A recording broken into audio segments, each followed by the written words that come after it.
What's up, Soldogs? Got another quick little project that I want to show you. Um, so I I stabilized my own wood, and I wanted to show you. I wanted to start a quick series on. I said I would show how to stabilize wood. Um, how I do like for my jewelry grade or stuff that I make all my own jewelry and castings. Except for some guys that I really love. I'll buy some of their blocks and some of their art because then I love collaborating with people and doing stuff together. So, but what this is a piece of cholla. It is a cactus, actually. It acts more like a wood. And I'm going to stabilize it, and then I'm going to be able to put it into a knife block and make knife blocks out of it, or make a handle out of it, or make jewelry from it, or be able to do multiple other things that I'll show you in other videos when we get there. So what I've got here is I've got a my one of my stabilizing vacuum systems. This is one from Slick Vac. I like Val. He's a nice guy, and also from Shed Life, Ken Bandoli. I always use SOS 3.0. That's just what I always use. It's a fantastic product. That's all I'm saying.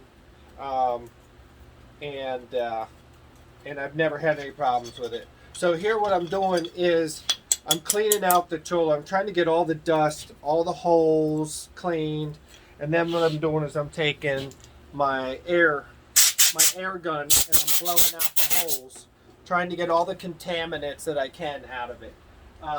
So then over here, now everything's a little crammed. That's it. That's actually a kiln back there, where I dry wood and cookies and burl. It's a burl kiln that I had built out of an old freezer. But back to the, so I'm going to take some cholla, and I've got a whole box of all kinds of different little pieces of burl. I got some mulberry in here, some poplar, some other cholla funky pieces for jewelry, some small maple, Siberian elm. I've got all kinds of little things that I've collected from other guys that make all kinds of castings and stuff, and they'll make blocks, and then I'll buy their castings or buy their cutoffs, and then I'll stabilize them and use them for jewelry. Um, so I got these, and then I also have. I'm a big fan of like pine cones, so I have some pine cones here. I've got some chestnut balls. I've actually got some sticks here that I'm going to stabilize for some ideas of blocks and some knife handles that I've got an idea for. And all of this came out of my kiln. It's been in the kiln for like a month, completely drying, so that when I go into this pot that has resin, it has a stabilizing resin in it, that it's going to absorb that resin. I'm going to pull a vacuum with a small pump, small vacuum pump. I'm going to pull a vacuum inside the pot, and that's going to impregnate the wood or the cactus or the pine cones or whatever it is with the resin. It'll absorb in, and it'll stabilize it and make it very hard. And then when it comes out, I'll let it drip dry. I'll clean it off, and then I'll put it in a small oven, and I'll cook it for like 180 degrees, 200 degrees, and I'll just let it stay there. And then that's when the actual chemical reaction takes place. The heat from the oven will react with the resin and make the resin make this piece of cholla where I could probably hit it on a table and break it if I wanted to.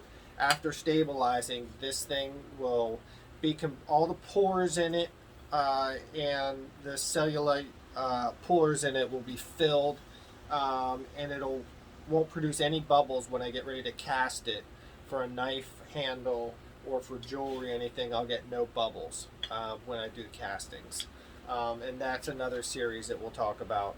Here I'm just using an old chainsaw file to clean out the pieces of cholla. I've already cleaned them out, so I'm getting ready to go into my clean resin.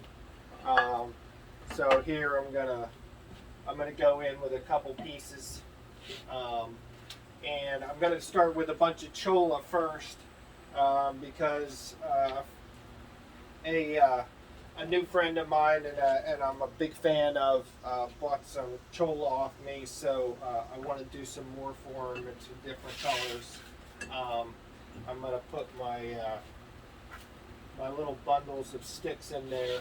I'm gonna do a couple. Let's see. I'm gonna do a couple of the smaller. I'm gonna do some smaller castings with some smaller pine cones. So I'm gonna put some of those in there. I've got cholla chunk. I got a poplar piece here. I've got a poplar shaving there I like. Let's see, mulberry, some crazy black walnut. I'm gonna see how much I can get in the resin, because what we're gonna do is at this point, I'm going to see how much the resin will. I want the resin to be above the wood. So when I push down on my grate, and then I'm going to weight it down with just a silicone coated, hand weight, to make sure that it's submerged as when I pull the vacuum, so it'll impregnate the resin into the wood.